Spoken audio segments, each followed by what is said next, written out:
Hello, hi students. In this last session, we are going to talk about networking. Watching this video is going to take a little longer, but I can assure you that it's worth it. You probably have heard of the word networking for many times, but what does that mean? Is it about getting people to hire you? Not necessarily.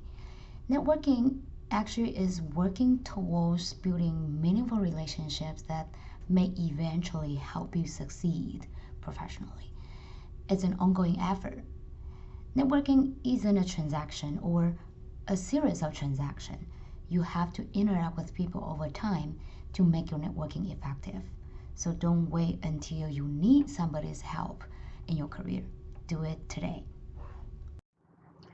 But first, why do you need network?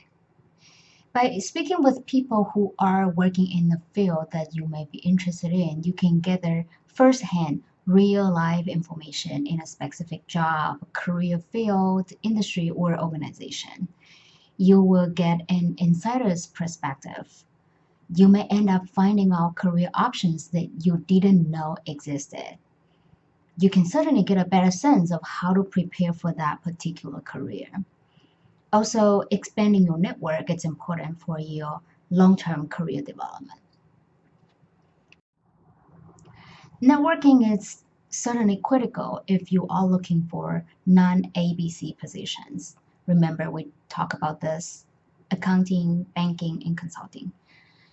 I have seen students who told me that I wanted to work for San Francisco Giants or in a venture capital firm, but they don't seem to have open positions.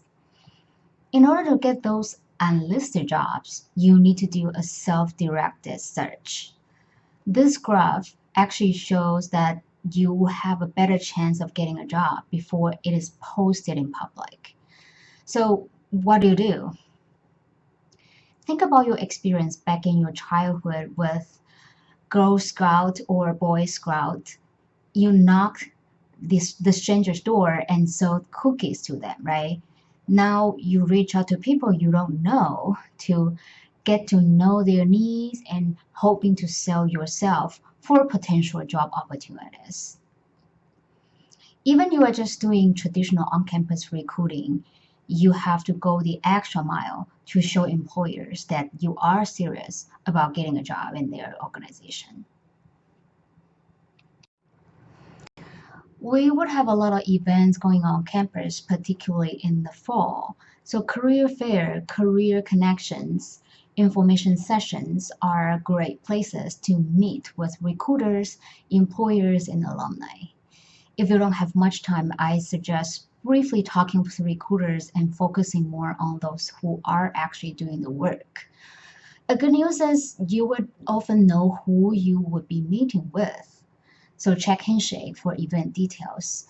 Then you can do research, identify who you are going to meet, and prepare a question list prior to the event. LinkedIn is another great resource, and you can target Cal alumni in the fields that you are interested in by using this UC Berkeley alumni pages.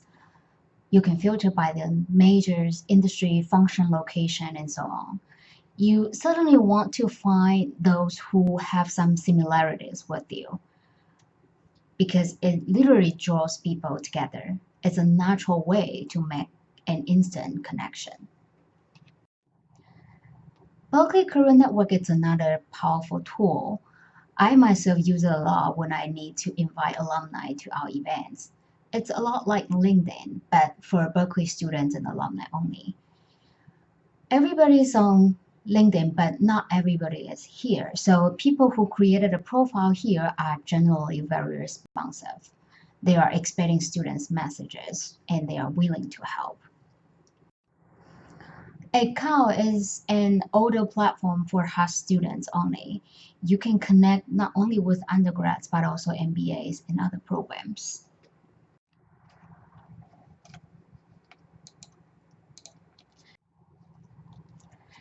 This is, I think, the number one principles of building lasting relationship. Give first. In professional settings, it is common for people to think about what they can get from others. So begin networking with this mindset of what I can do for the other person and how I can serve the needs of them. If you approach people with this attitude, you will find that they would be more interested in you. And if you try to make them interested in you by talking about yourself, it would not work that well. Give and Take is one of my favorite books written by Adam Grant. He's a professor at the Wharton School. I highly recommend reading it. So, what you can give to alumni? You can make them think of the good old days, introduce them to student organizations. Right now, lots of employers are looking for high touch engagement opportunities with very specific student population. And in return, you ask them for their insights, advice, guidance, and connections. So, not necessarily help per se. Okay, let's get started really. Your first step is to have a good online presence. A LinkedIn profile is a must. So, you need an appealing headlines and summary. Headline appears under your name and picture. Summary is similar to elevator pitch. So be brief and interesting. Think about the best way to highlight where you are now and what you are doing to get to where you would like to be. And the experience part is a lot like resume, but you can include projects and presentations as attachments. You need to have at least five relevant skills on your profile because it will get you more profile views and more messages from recruiters. You can read the profile of people who have roles you want as a guide to which skills you should be marketing. And definitely seek for endorsement from your classmates, supervisors, and mentors. Be mindful of your engagement because recruiters read your feed. Be careful about liking any post and sharing any contents. Remember to be professional. And following companies and join groups keeps you in the tune with industry trends and company news, and also provide topics of discussion when you talk with their employees, and it serves as an evidence of your interest area. After you figure out who to reach out to, your next challenge would be writing a message that will make the person want to respond. When you ask someone to donate their precious time and attention to you, you are actually asking for kind of a big favor. So you want your request for an informational call or coffee chats feels less like a burden and more like a welcomed opportunity, right? So here are some tips. Subject line, you give them a reason to care. So you really need to capture the attention of busy people. You can see there are some examples here.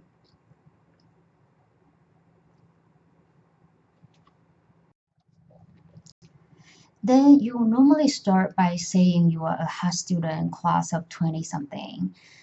Commonalities bring people together. However, hundreds of people are sharing this connection with this person, right? So you need to also look for some uncommon commonalities. Are you at the same fraternity group? Did you study abroad at the same country? Things like that. In the next line, you should explain why you are writing to them in specific. Highlight the distinctive value they can add and make them feel they are important.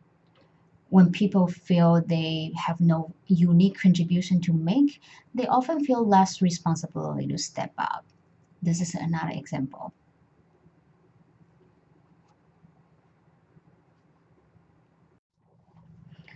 People are more likely to respond if they don't feel like they are making any big promises.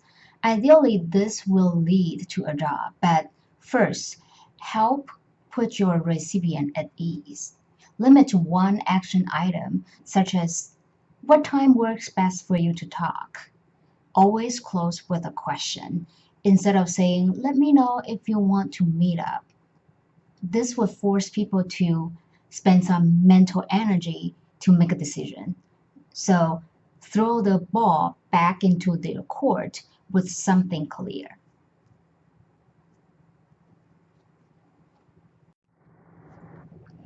This may sound obvious, but very few people actually do it.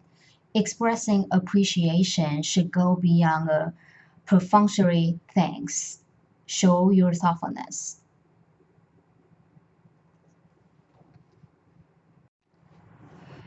So when your request has been accepted, you will be doing what we call informational interviews. It is nothing like job interview, so it does not require that you promote yourself. In fact, this type of conversation should really focus on the other person.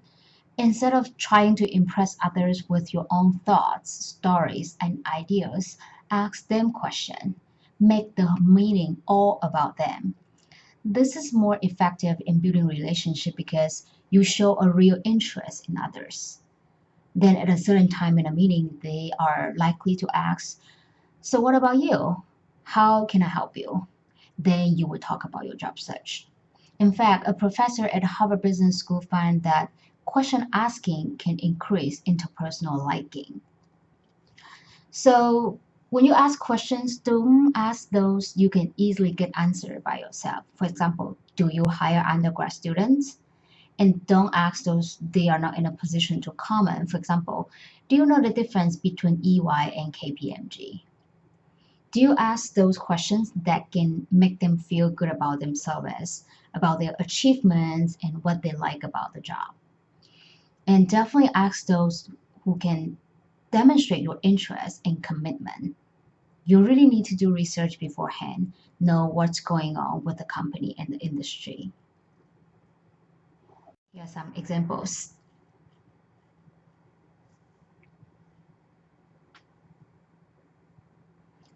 Try to dig deeper to find out more about those lesser known part of a job. Okay. After your meeting, you should send them thank you note. It is often viewed as a sign of professional courtesy. When you are writing it, customize your content, remind them who you are, when and where you just met, and thank their time, specific tips and resources they mentioned. And definitely demonstrate your plan to use their advice. Remember at the beginning, I said networking is a bit like exercise program. You need to make it recurring. You need to stay in touch and make the connection stronger. It can sometimes be confusing as how to follow up with someone, especially you don't know them well. What can you say that adds value? Think back to your initial meeting with them and try to recall key details you remember, the town they live in, their favorite sports team or hobbies. If their team wins the Super Bowl, for example, you can shoot them a quick note. If the company gets some good news, you can congratulate them. These are all very natural ways to be in touch that don't seem strange or out of place. People would appreciate when you are paying attention to the things that matter to them and have their best interests in mind. This would make them more responsive and make yourself memorable. You can also send messages and cards on holidays such as Thanksgiving or on the significant milestones such as a job anniversary. In a word, look out for opportunities to do something nice. Follow up also applies to those messages fall on the deaf ears. If you sent out an email a few days ago but haven't received a response, that's okay. It's perfectly acceptable to follow up.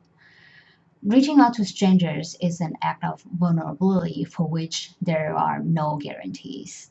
So don't be discouraged if you do not receive a reply to your cold email. So now you have reached the end of the HAS career planning module. Make sure to visit our website career.berkeley.edu and follow us on social media. You would also find me on Twitter at YAOHLIN. See you soon in the fall.